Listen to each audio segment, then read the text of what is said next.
नमस्ते, मैं डॉक्टर मंजुला चौहान आपके सामने एक और कहानी के साथ प्रस्तुत हूँ।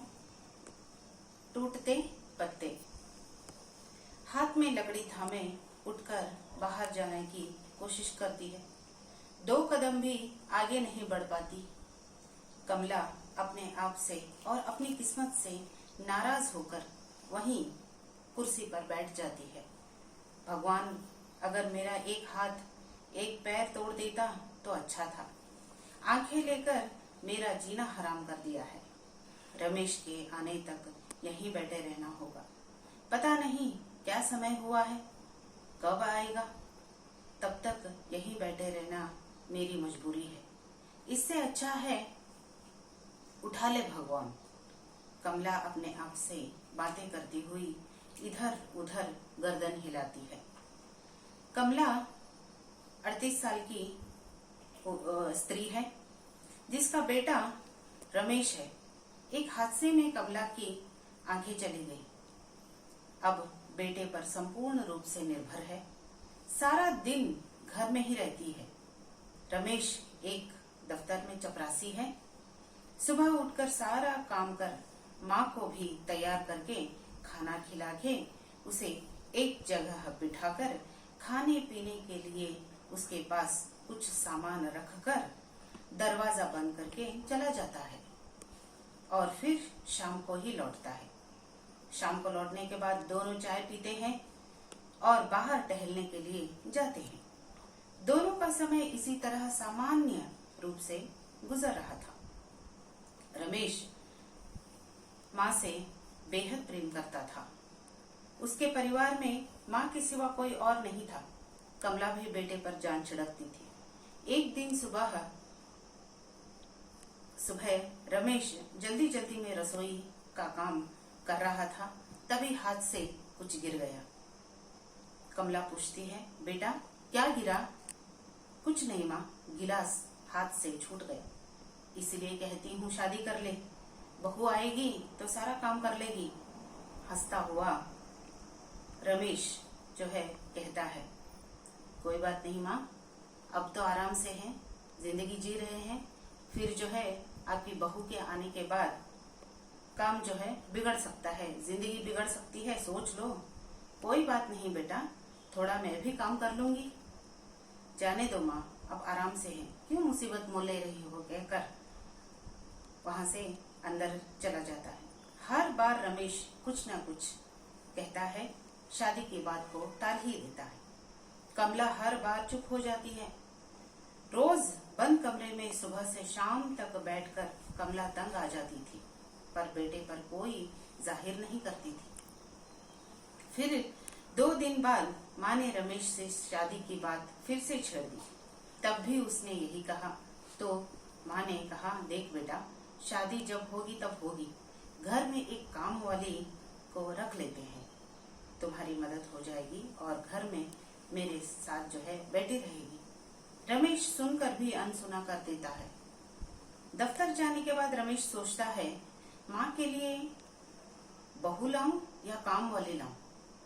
दूसरे दिन उसने माँ से कहा, माँ तुम घर पर अकेले बैठी सारा दिन तंग आ जाती हो ना, इसलिए मैंने कुछ सोचा है। माँ तभी बीच में बात को काट कर कहती है, अच्छा शादी कर रहे हो, बताओ कौन है लड़की? माँ का उतावलापन देखकर रमेश हंस पड़ता है। अरे नहीं माँ, सुनो तो सही, तुम यहाँ पार्क में बैठी रहो रोज, और मैं सामने ही एक मंदिर है जिसकी घंटी तुम्हें सुनाई देती रहेगी। पार्क में चहल पहल रहेगी, बच्चों की किलकारियां तुम्हें सुनाई देती रहेगी। तुम वहीं बैठी रहो। पर शाम तक कैसे बैठूं बेटा? कमला पूछती है। शाम तक नहीं माँ, तुम दोपहर तक बैठो। खाने के समय में आकर तुम्हें घर छोड़ दूंगा, तुम खाना खाकर सो जाना, ठीक है? कहता है। पर रोज? चलो आज से चलते हैं, तुम्हारे लिए खाने के लिए डब्बा और कुछ रख लेता हूँ, और पानी पीने के लिए पानी भी रख लेते हैं। 2 बोतलें पानी भर लेता है। कमला को थोड़ा अजीब तो लगा, पर बेटे ने अपने लिए इतना सोचा है वही बहुत है। वह चुप हो गई। रमेश पार्क में पहुंचा।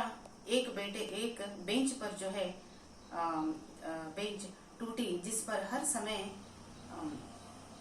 वहां पर जो है उसे बिठाकर, बेंच मिल गई माँ वहां बैठो कहकर वहां बिठाकर वहां से वो जाने की कोशिश करता है। रमेश का हाथ पकड़कर उसे रोकती है।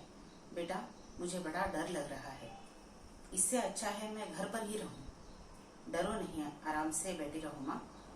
पीठ दुखने लगी तो थोड़ा लेट भी जाया करो, मैं चलता हूँ कहकर वहां से निकल जाता है। रमेश चला गया। कमला का दिल जो है जोर जोर से धड़कने लगा। तभी रमेश वापस दौड़ कर आया। माँ, तुमसे एक बात कहना तो मैं भूल ही गया। बोलो बेटा, क्या है? कोई तुमसे बात करे तो उनसे बात मत करना, ठीक है? कहा। अच्छा, पर तू जल्दी आना बेटा कहकर उसे हाथ से कहती है। हाँ माँ, मैं जल्दी आ जाऊंगा कहकर वहां निकल जाता है। दोपहर के 12 बजे कमला को प्यास लग गई। बाजू में रखे थैले पर हाथ फेरा, अंदर से बोतल निकाली, पानी पिया, वापस रख दिया। डिब्बा निकाला जिसमें 2 रोटियां थी, उसमें से एक रोटी खा ली। नींद आने लगी तो सोचा सो जाए, पर वह सोई नहीं। लोग क्या कहेंगे, लोग क्या सोचेंगे, वह चुपचाप वहीं पर बैठी रही। मन ही मन सोचती रही, मेरा बेटा कितना अच्छा है, भगवान करे ऐसा बेटा सबको दे। मेरे कारण उसने आज तक शादी नहीं की, पता नहीं वह शादी करने का मन कब करेगा। मैं तो बोल बोल कर थक गई हूँ। खाने का मन हुआ तो थैले में डिब्बा निकाला और खाने लगी। छुट्टियां चल रही थी, बच्चे वहीं खेल रहे थे। बॉल आकर कमला को लग गई। 10-12 साल का एक लड़का पास आकर बोला, आंटी बॉल देना। बच्चे की आवाज सुनकर कमला ने हाथ बढ़ाकर बॉल दे दी। लड़का चला गया। पानी पीते पीते बोतल खाली हो गई। कमला इधर उधर गर्दन घुमाने लगी और सोचने लगी, अब क्या करूं? किसी से पूछना चाहिए था, समय क्या हुआ है, पर आसपास कोई हलचल सुनाई नहीं दी। सोचा बेटे का इंतजार कर लूं। आधे घंटे बाद रमेश आ गया। कमला के जान में जान आ गई। समय बीता, कमला को रोज उसी जगह पर बिठा आता था। करीब 20 दिन गुजर गए थे। एक दिन अचानक वहां पुलिस आ गई। कमला से पूछताछ करने लगी। कमला डर गई। उसमें समझ में नहीं आया रहा था कि सामने क्या चल रहा है। रमेश ने किसी से भी बात न करने के लिए कहा है। अब बात करेगी या न करना, वह सोच में पड़ गई। ए बुढ़िया, कौन हो, कहाँ से आती हो? कमला कुछ न बोली। अंधी के साथ गूंगी भी हो?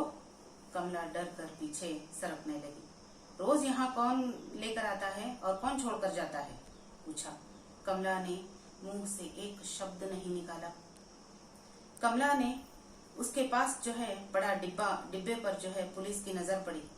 दिखा, क्या है, कितने पैसे मिले हैं? कमला के सामने समझ में नहीं आ रहा था।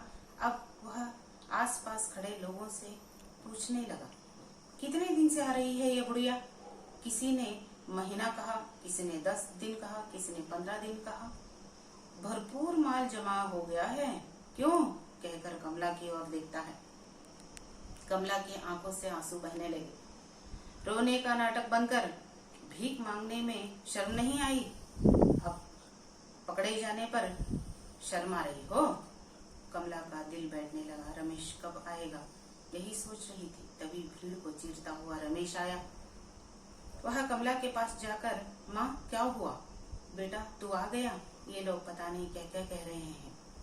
माँ डरो मत, कुछ नहीं होगा, मैं हूं ना। रमेश माँ को संभालता है। पुलिस रमेश को देखकर, तू इस औरत का बेटा है? जी। रोज यहाँ तू इसे बिठा के जाता है? वह झेंपता हुआ वह पीछे हटने लगा। भीख मांगने के लिए? वो कहकर वह चुप हो गया। वो क्या कर रहा है, बोल।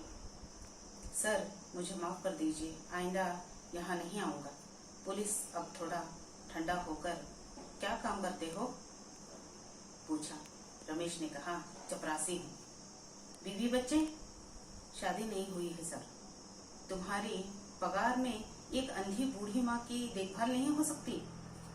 सर धीरे से बोलिए, माँ सुन लेगी, उन्हें इस बारे में कुछ नहीं पता है।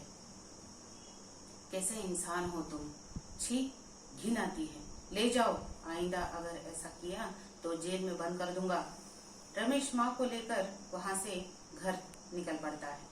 कमला को सब पता चल चुका था। वह घर पहुंचकर बेटे से कुछ नहीं पूछा और कुछ नहीं कहा। वह एक कोने में बैठ गई। रमेश भी अंदर ही अंदर घुट रहा था। उसके समझ में भी नहीं आ रहा था कि माँ का सामना कैसे करे। कमला सारी रात सो नहीं पाई। इधर रमेश भी सारी रात जागता ही रहा। सुबह हुई, रमेश उठकर नाश्ता बनाता है। माँ को उठाकर उनका मुंह धुलाकर नाश्ता करवाता है, पर दोनों में कोई बात नहीं होती। वह तैयार हो चलने के लिए तो माँ भी जो है झट से उठ जाती है। बेटा मुझे भी साथ ले जा। कहाँ माँ? किसी मंदिर के पास बिठाओ, वहाँ कोई पूछेगा नहीं। रमेश का गला भर आया। उसने दोनों हाथों से माँ के पांव पकड़कर रोता रहा। मुझे माफ कर दे माँ, मेरा दिमाग फिर गया था। अब से ऐसा कभी नहीं होगा। कमला का मन जो है भर आया। बेटे को सांत्वना देते हुए, कोई बात नहीं बेटा, जाने दो, बुढ़ापा होता ही ऐसा है। दूसरों पर बोझ बनने के सिवा उसका कोई काम नहीं है, रहने दो। रमेश की सिसकियां गहरी हो गई। कमला बेटे की सिसकियां सुन नहीं पाई। उसे